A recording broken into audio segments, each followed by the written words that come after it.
Hello, here we are. We're just about to launch our proposal.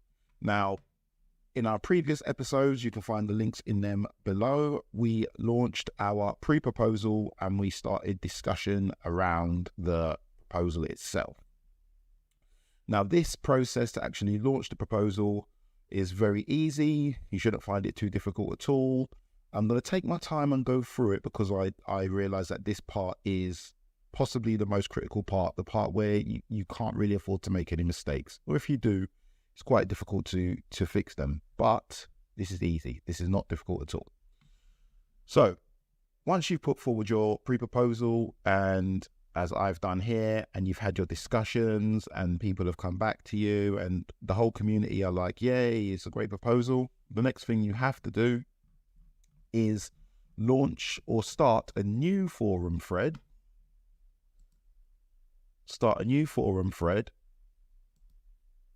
inside proposals and get ready to launch that. So I'm not going to do all of that here.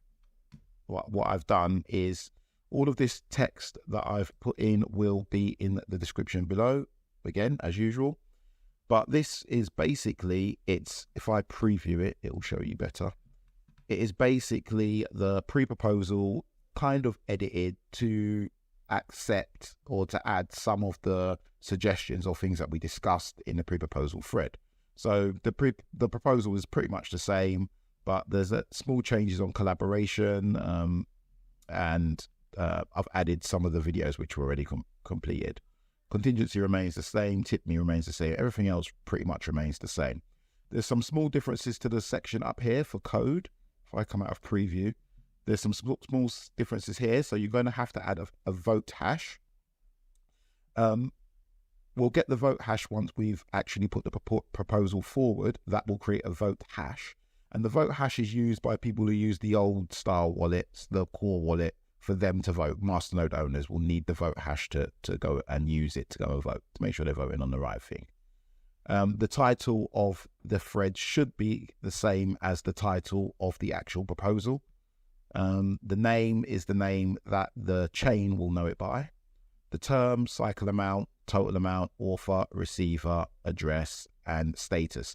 When you put it forward, I'm going to put the status as active. We're going to have to come through to edit this after anyway, but only to add the vote hash. So once that is all done and you are happy with it, make sure you preview it one last time. This is not that critical because obviously it is just a part of the forum, so you can go back and change it. But once you feel like you're happy, you will just post the thread.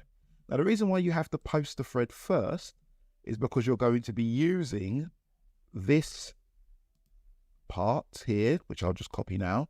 You're going to be using this when you actually put forward the proposal on chain.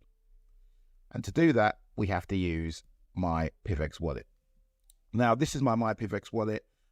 A small thing here, I suggest, this used to be a Masternode wallet. I suggest you don't use your main PIVX wallet to put in your proposal because it does somewhat compromise your privacy. So if you want to keep your privacy to yourself, you use a wallet that you don't often use, or you create a new wallet. If you want some sort of history so people know that you have been in the ecosystem for a while, if you have, not that it really should matter, then you retire a wallet that was a Masternode wallet and then you could use that if you don't mind, if you want to expose that level of privacy. So once we're here, we just go over to governance. It's a very simple process. We click in this plus button here, which will allow you to add a new proposal. Now, the title of the proposal we can get from here, which is PIVX DAO Tutorials.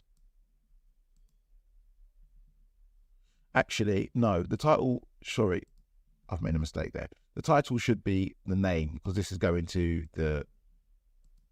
go on chain. So the title should be the name that the chain knows it as. The URL should be the URL where all the discussion around your proposal will be happening. Now that will be the newly created URL from the actual proposal that you put in. Paste that. The duration in cycles is 1 for me, and the amount of PIV per cycle is 1,000. That's just for my particular proposal. When you put in your proposals, it will more than likely be a lot more than this. You then click confirm.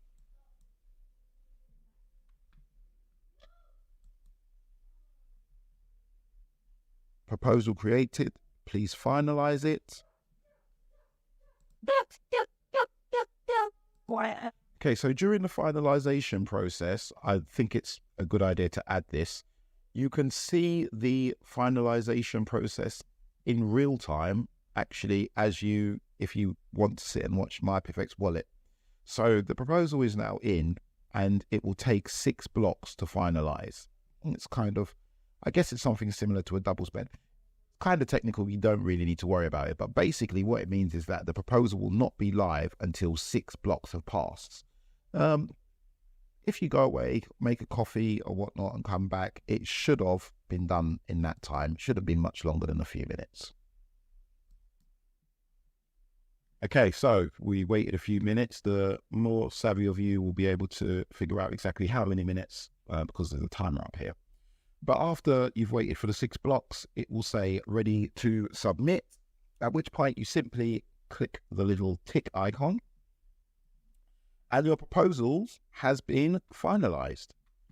Now, it then dumps me to the bottom of the list and it currently says failing.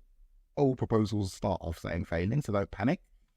And yes, basically now, your job now is to raise as many votes as possible. All those people who said they were going to support you, now it's time to tap them on the shoulder and say, come and support me. Proposals finalized, we remove that. And then the final thing we have to do is go and add the vote hash to the forums. I think it's quite important also that I show you how to quickly grab the vote hash. What you need to do is go to the governance proposals page on the PIVX website and click yes or no on your proposal, and then it will show this little bit of dialogue. Basically what this is saying is that all of your masternodes should be voting yes or no, but what you want to do is copy this part here, as this is the vote hash. Quite long. So you just want to copy this part here. That's your vote hash. That should be shown in my PIVX wallet by the time you see this tutorial. But if it's not, this is an active little workaround. And then you go back to your proposal that is active, and you have to now edit it. So you edit the thread. You then, sorry, my mistake there. You edit the post, which is down here. You click on edit. It'll allow you to go in there. You then go to where your vote hash is and you paste it like that. So people who are using the old style of wallets, this will probably vanish. This step will really vanish before long. It's not really a very important step because most people will be using either my PIVX wallet or PIVX governance page to do their voting, in which case they don't actually need to know the vote hash. But just for the super privacy conscious who aren't using those sites for whatever reason, we're going to add the vote hash there. Once that is done, I believe that's all that you need to do. You can just click on save and you're done. You've now put in your proposal. Your proposal is live on the chain. You just have to now go and get people to actually go and vote on it. And you then have to monitor your proposal. But that I will save for another tutorial. Okay, so thanks for watching. This one it's very, very simple. If you need any support with these sorts of things at all, I do suggest you join the PIVX Discord, or better still, join the PIVX Labs Discord, which you can find down here on the main PIVX wallet, my PIVX wallet website, which is mypivxwallet.org. You go down here. So yes, thanks very much for watching, and yeah, looking forward to seeing your proposals.